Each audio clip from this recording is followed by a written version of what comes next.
भुनक्तु सह वीर्यं करवावहै तेजस्विनावधीतमस्तु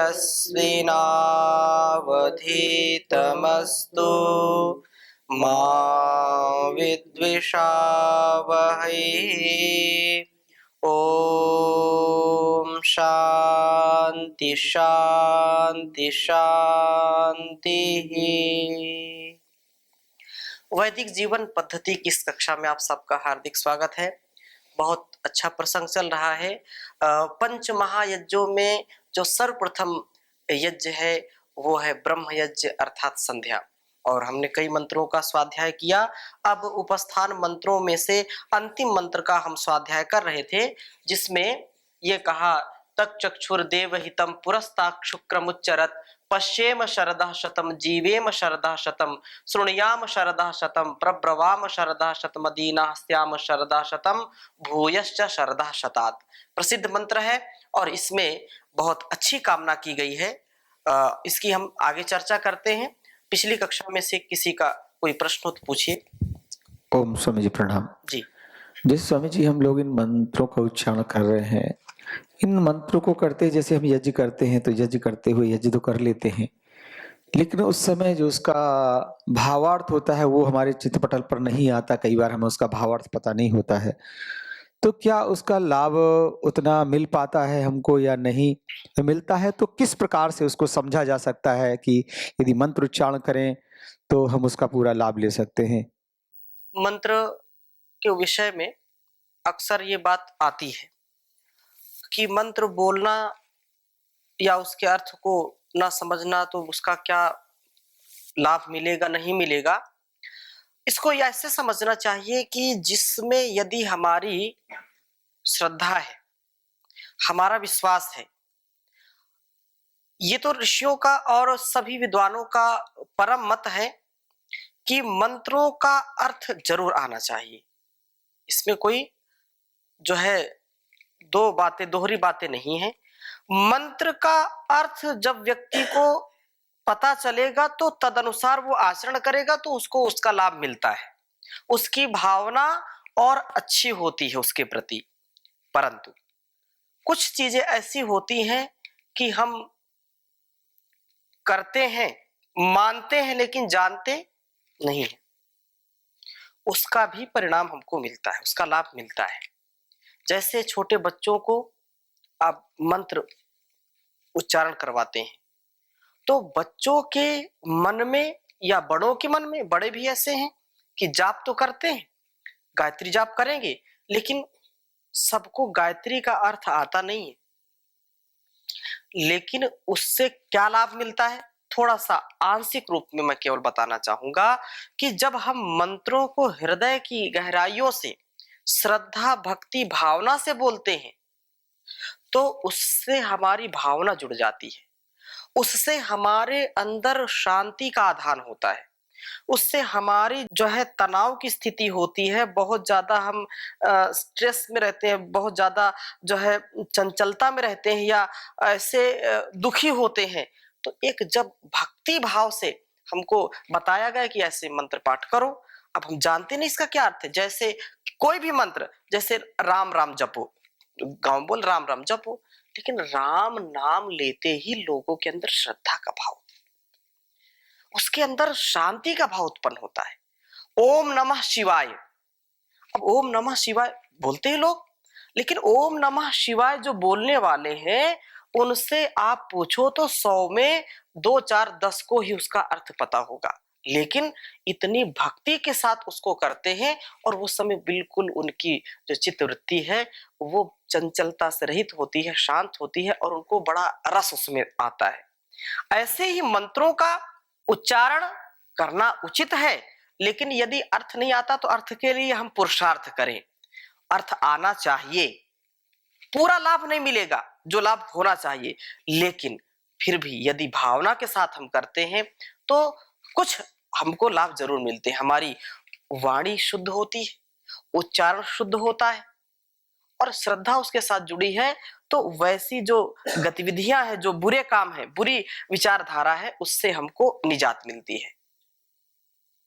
एक प्रश्न और था स्वामी जी, जी जैसे हम संस्कृत भाषा में इन भाषाओं को हम जानते हैं, जी कई अन्य देशों में संस्कृत भाषा नहीं है या दूसरे धर्म के लोग जिन्हें धर्म कह देते हैं वो संप्रदाय हैं, जी वहां पर संस्कृत भाषा तो नहीं है, जी लेकिन भाव उनका लगा हुआ है वो दूसरी और लैंग्वेजेस में है, जी तो क्या उनको वो लाभ नहीं मिलता होगा? जरूर मिलता है, क्योंकि ईश्वर भाषाओं से ऊपर है। ठीक है, उसको भाषा की आवश्यकता नहीं है, वो भाव का भूखा है, अर्थात उसको भाव चाहिए, भाव की प्रधानता होनी चाहिए। ऐसे यदि हम भाषाओं को नापने तोलने लगे कि भाषा को ही हम बोले तभी वो हमारी प्रार्थना सुने, तो बेचारा गूंगा व्यक्ति तो कभी प्रार्थना करने का अधिकारी ही नहीं है, उसकी तो जुबान ही नहीं है, उसकी तो कोई भाषा ही नहीं है।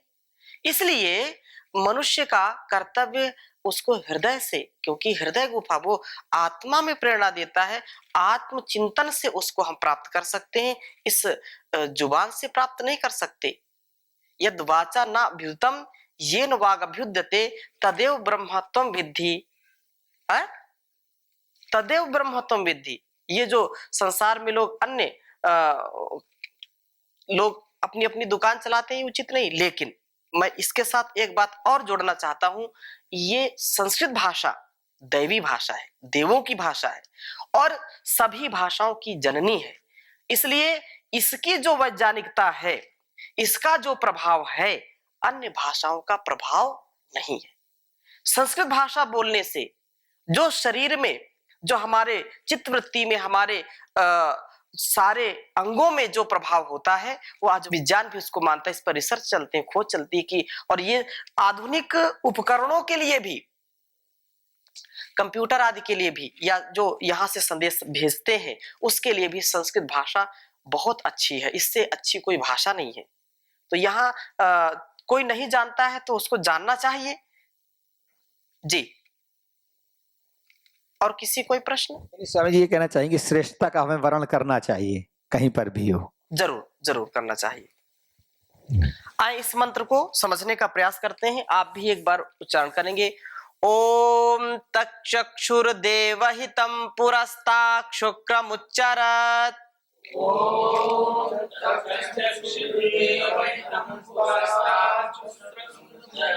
पश्येम शरदः शतं जीवेम शरदः शतं शृणुयाम शरदः शतम्।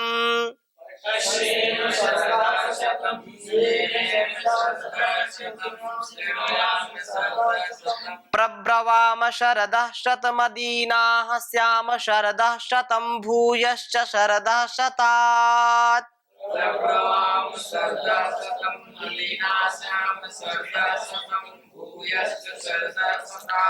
अब इसको हम समझने का प्रयास करते हैं।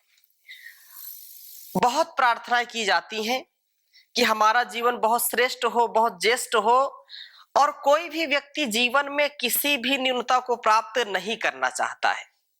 हर प्रकार की उसको उत्तमता चाहिए, मतलब बेस्ट क्वालिटी चाहता है। और बेस्ट क्वालिटी चाहने मात्र से नहीं होती बात, उसके लिए उसको मनसा वाचा कर्मणा, तन मन धन उसके लिए लगाना पड़ता है, एक एक पल पल उसके लिए जीना पड़ता है।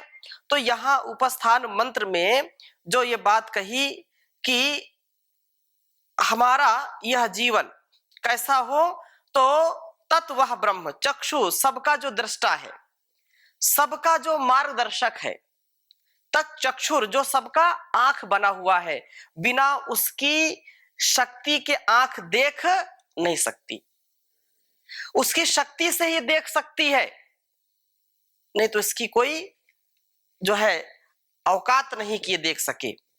धर्मात्मा का परम हितकर तथा पुरस्तात्, अनादिकाल से सृष्टि के पूर्व से वर्तमान रहने वाला तथा उत्चरत, उत्कृष्टता से सब जगत का जाता, तत् उस ब्रह्म को हम शरदः शतम पश्येम, 100 वर्ष तक देखें।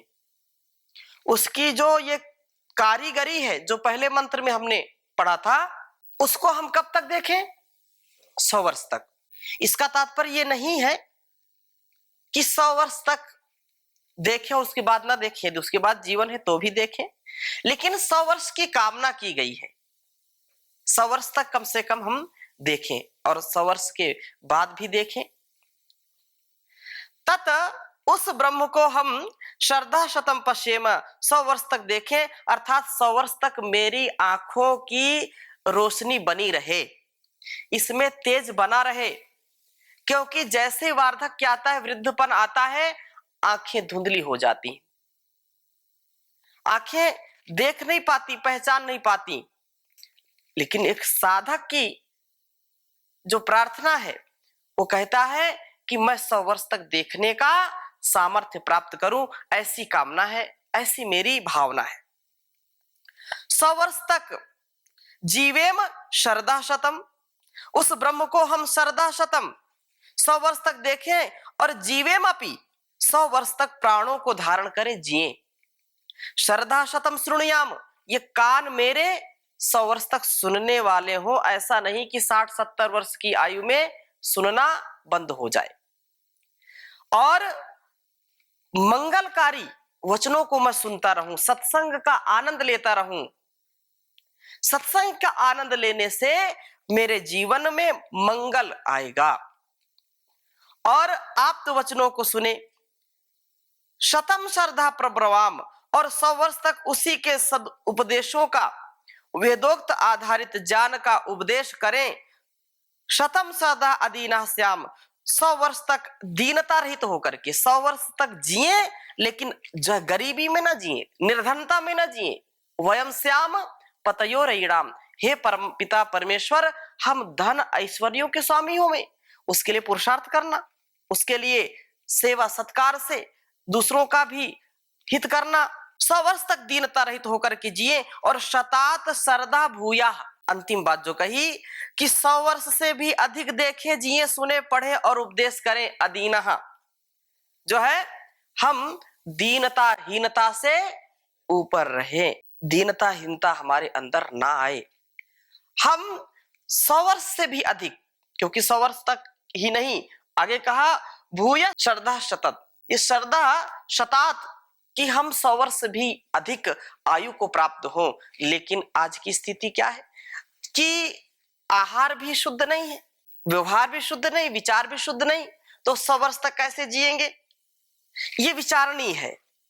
परमात्मा तो 100 वर्ष तक की आयु दे देगा, ठीक है, लेकिन हम जब अपने आहार में जो है संयम नहीं बरतते, जीतव्यम चाहे मर्तव्यम, हचक के भोजन कर्तव्यम है, कितना भी जो है हम कोशिश करें, जब तक रसना की वासना में हमको नियंत्रण नहीं आएगा, रसना की वासना में ना फंसना, ये यदि हम करें तो जीवेम श्रद्धा शतम घटित हो सकता है।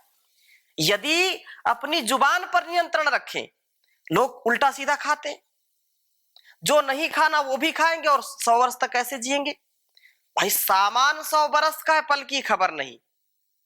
100 वर्ष का सामान तो दे दिया, 100 वर्ष का जीवन दे दिया, लेकिन उसको पालना पोसना, कैसे रक्षा करना, वो तो हमको करना चाहिए। मिलावटी सब कुछ है तो आंखें कैसे काम करेंगी? लोग मिलावटी चीज खाते हैं, कोई शुद्धता रही नहीं, कोई पवित्रता रही नहीं, हर विचारों में मिलावट है, आहारों में मिलावट है, तो 100 वर्ष तक जीने की कैसी कामना कर सकते हैं? ईश्वर दे भी देगा तो वो जीवन हमारे लिए बड़ा कष्टकारी होगा। भाई 100 वर्ष का जीवन दे दिया, देख नहीं पाते आंखें, अब 2-4 को पीछे पीछे लगाओ कि पकड़ो हाथ, ले चलो इधर उधर, तो वो भी भार दूसरे के लिए। सुनाई नहीं पड़ता, वो कुछ बोल रहे हैं, वो कुछ सुन रहे हैं। ऐसी स्थिति में कैसे जीवन को जिया जा सकता है? इसके लिए अपने आहार विचार व्यवहार को बहुत अच्छा करना पड़ेगा, दिनचर्या अच्छी करनी पड़ेगी, जो वैदिक जीवन पद्धति उसको जीना पड़ेगा, अष्टांग योग का पालन करना पड़ेगा, वेदोक्त आचरण करना पड़ेगा, तो जाकर के हमारा जीवन ये शतात होगा, 100 वर्ष से भी अधिक का हो सकता है। ऑक्सीजन की कमी है, चारों ओर प्रदूषण है, कैसे जिएंगे? वायु में मिलावट, जल में मिलावट, अन्न में मिलावट, तो कैसे जीवन को 100 वर्ष तक जी सकते हैं? जमाना है मिलावट का, मिलावट खूब होती है, बची ना कोई चीज खालिस की बीजों में मिलावट है। ये धुंधली आंख हिलते दांत यूं फरियाद करते हैं कि अंजन में मिलावट है, मंजन में मिलावट है। कहा बीमारियों ने आओ मिल करके करे हमला, कि अब कोई नहीं खतरा दवाओं में मिलावट है। कैसे 100 वर्ष तक जिएंगे बताइए? नहीं जी सकते। नस्ली घी नजर आया, नस्ली दूध ही चखा, नस्ली घी नजर आया, नस्ली दूध ही चखा, पले गोदी की आया में कि ममता में मिलावट है। ममता में मिलावट हो गई, जो माँ का प्यार मिलना था बचपन में वो तो मिला नहीं। वो बच्चे को जो है ये 10,000 या 5,000 जो भी एक नौकरानी रख ली, उसी को बोले इसको पालो पोसो। पिता भी नौकरी कर रहा 50,000 की, माता भी नौकरी करी 50,000 की। अब जो संस्कार वो धाई देगी, वो जो है आया देगी, तो कैसे बच्चा 100 वर्ष तक जिएगा? उसको फिर वो जो है क्या उसको बोलते हैं, दूध की जो बोतली होती है, हाँ, वो दूध की बोतल उसको जो है मुंह में लगा दिया, बस निप्पल। तो वो जीवन में कभी उस संस्कारित नहीं हो सकता। तो बचपना जो है बोतल में चला गया, और फिर जब नौजवान होगा तो भी उसको बोतल चाहिए, बिना बोतल के चलेगा नहीं। और जब नौजवानी में बोतल को जो है उसका यूज करेगा, तो बुढ़ापा कैसे बिना बोतल के रह सकता है? फिर हॉस्पिटल का बोतल चढ़ेगा उसके। है? तो ये जीवन तो ऐसे ही चला गया। कैसे 100 वर्ष तक व्यक्ति जिएगा? आप विचार करिए जरा। ये हंसने की भी बात है और ये सोचने की भी बात है, ये चिंतन करने की भी बात है कि जीवन ऐसे थोड़े 100 वर्ष तक जिएंगे। इसीलिए आज 60 वर्ष भी लोग ज्यादा पार नहीं कर पाते, जल्दी ही राम नाम सत्य हो जाता है। अपने आहार विचार व्यवहार को हमको ठीक करना पड़ेगा, अपने संस्कार को ठीक करना पड़ेगा, तब ये बात घटित होगी। ईश्वर तो खूब दे रहा है, कितना ले सकते हो लो, तुम 400 वर्ष जियो। और लोग जिए भी हैं, लोग जिए भी हैं जिनके जीवन में नियंत्रण है, संयम है, विवेक है, वैराग्य है, मर्यादा है, अनुशासन है, वो लोग जी सकते हैं। लेकिन आज की स्थिति बहुत गंभीर है। अस्तु आगे चर्चा करते हैं। प्रभु की सर्वज्ञता और सत्ता, उसकी व्यवस्था एवं सर्वशक्तिमत्ता का तथा प्रतिपल हम पर हो रहे उस उपकारों का यथार्थ जायजा लेने और उसके सानिध्य का सुख अनुभूति कर लेने के बाद जो है हम उसकी उत्कृष्टता की जो स्थिति है उसमें हम अपने आप को श्रद्धा पूर्वक लगा सकते हैं। एक एक जो हम यहाँ जो प्रार्थना की गई है, वो निश्चित रूप से यदि हम इस पर जागरूक नहीं होंगे, उसकी व्यवस्था है कि आप योग करो, प्राणायाम करो, वेदों का उपदेश है, शास्त्रों का उपदेश है, दर्शनों का उपदेश है। आप योग के माध्यम से, प्राणायाम के माध्यम से आप जीवे श्रद्धा शतम की जो है जो उक्ति है उसको चरितार्थ कर सकते हैं। ये ईश्वर की वाणी है कि तुम ऐसा जीवन जीने की कामना करो, और कामना करने मात्र से काम नहीं होता।